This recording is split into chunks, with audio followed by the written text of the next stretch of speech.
How's it going, guys? It's C-RadTV at a WWE NXT review from January 30th. The 67 days left till Mania 35. Let's go ahead and jump right into this NXT review. And it's the NXT after TakeOver Phoenix, so let's go ahead. So we start off NXT with a women's tag team match. We have the team of Io Shirai and Kairi Sane, who are now officially a tag team and even got their own tag team name. They are calling themselves the Sky Princesses. Nothing against the name personally, but honestly, Sky Princesses, it sounds like something fucking Disney would do for Disney princesses. To be perfectly honest. Like, let's just be real. Coming soon to Disney and toy stores near you, we give you Disney Sky Princesses. I was trying to have a good sales pitch there. But yeah, we had the Sky Princesses, Io Shirai and Kairi Sane, taking on the team of Jessamine Duke and Maria Shafir. Highlights of the match: Maria's STO was good, along with Io's missile dropkick. Jess's single leg takedown was good too. Kairi Sane would botch at Hurricane Rana, so she would have to go for a roll up. Jessamine would kick out at 2. The Sky Princesses' double drop kicks were good too, along with Io's double knees. Maria's body slam was good, along with Jess's overhead hammerlock suplex from the hammerlock position, of course. Io's Shiranui was very well done too, along with Kairi's drop kick. Kairi's dragon screw leg whip, followed by a blockbuster, was very well done, along with Kairi's intersector spear. She actually aimed for the midsection. What you're actually supposed to aim for, Ronda. Please learn how to hit the spear better properly, Ronda Rousey. Kairi's sliding knee was also good too.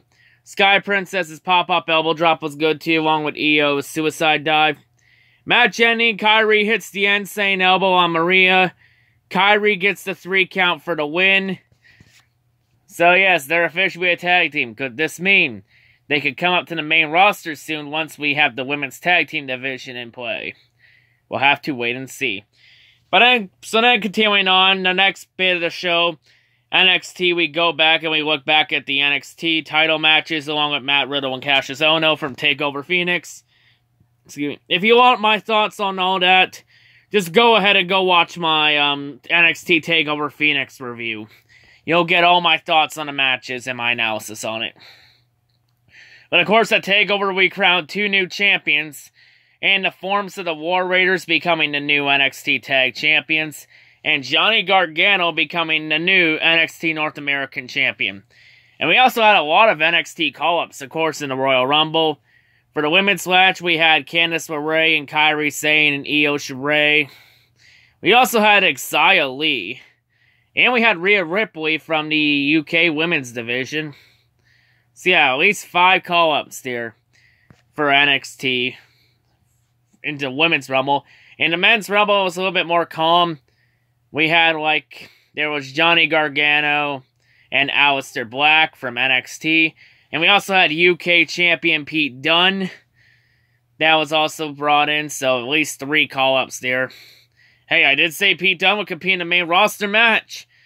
That pick was actually way too easy. Damn. And of course, then right after that, we then go and NXT would show a preview of Halftime Heat. That's right, Halftime Heat is back. It'll be airing during the halftime for Super Bowl 53, which will be contested between the New England Patriots and the Los Angeles Rams. And did I mention that this Halftime Heat, it will be a 6-man tag match consisting of NXT champion Tommaso Ciampa, NXT North American champion Johnny Gargano, and Adam Cole against the team of Ricochet, Aleister Black, and the Velveteen Dream. Did I mention that that they're going up against Maroon 5 for the halftime show? That's who they're competing with in the ratings in terms of the halftime show. Because Super Bowl 53 halftime is Maroon 5 with guests Travis Scott and Big Boy. I'll tell you right now, Vince, there's no way in hell you're beating Maroon 5 in the ratings. Try all you want, you're gonna fail massively. But you know what? The best part of all this is I always like seeing a plan of Vince McMahon's completely backfire and blow up in his face. Because it creates a lot of memes and a lot of laughs. And we all get to stare and point at Vince and call him a dumb fucking retard. Because that's pretty much what he is. But I know what you're saying. Oh, but give it a chance, you say. He may prove you wrong, you say. Guess what, folks? We did give this a chance before. 20 years ago. Because they did this back in 1999 during the Attitude Era. That halftime heat was The Rock versus Mick Foley for the WWE Championship. And it was during halftime for Super Bowl 33. That Super Bowl was being contested between the Denver Broncos and the Atlanta Falcons. And in terms of the halftime show, that match was competing with Stevie Wonder in terms of ratings. And Stevie Wonder's halftime show also had guests Gloria Estefan and Big Bad Voodoo Daddy. And from what I recall, WWE did not beat that halftime show in the ratings. Even when professional wrestling was at its peak in the late 90s and early 2000s. It was very popular during the Monday Night Wars. And it couldn't beat the Super Bowl halftime show. You know, there was a reason why we didn't do this again for another 20 years until now. This is going to fail.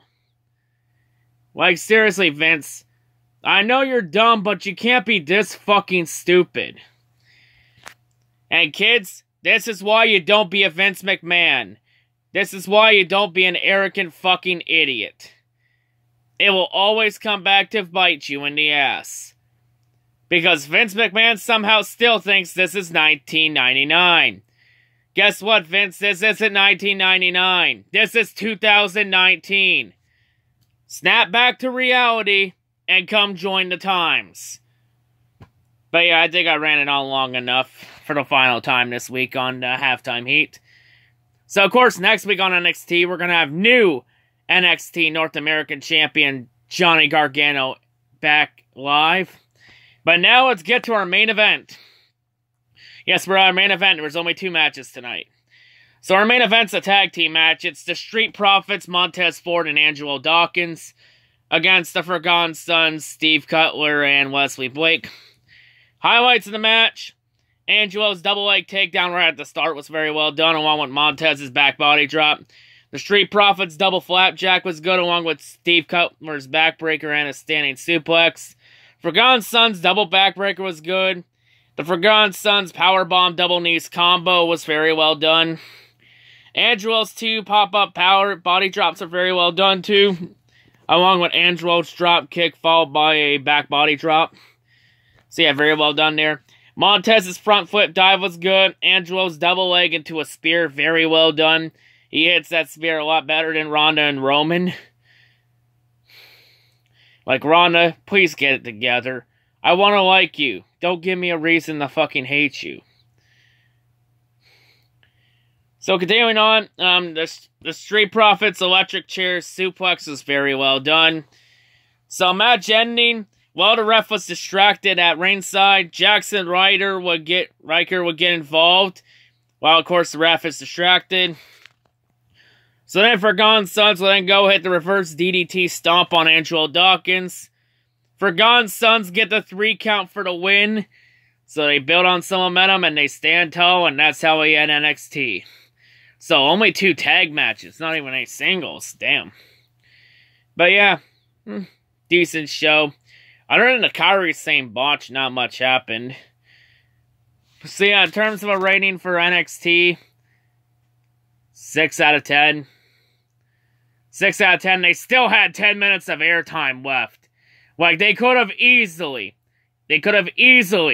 had one more match. Like, you got an hour of time. You got a 1 hour time slot. Use it all, for fuck's sakes. Like, man, I feel like I keep having that goddamn rant every week. Like, I don't care if you end up with 1 or 2 minutes left. If you end up with a minute or 2 left of airtime, that's okay. I can accept that. But 10 minutes, come on. At least you could have had another match. I don't care if it was a squash match. You could have used them. You could have had another match and had it used more time. But yeah, I think I've gone on long enough for this quick review. Yeah, so that's all I gotta say. Hope everyone has a great day. Now let's watch Halftime Heat be a complete and utter fucking disaster. Cannot wait to see Halftime Heat get their asses kicked in the ratings by Maroon 5. Peace out.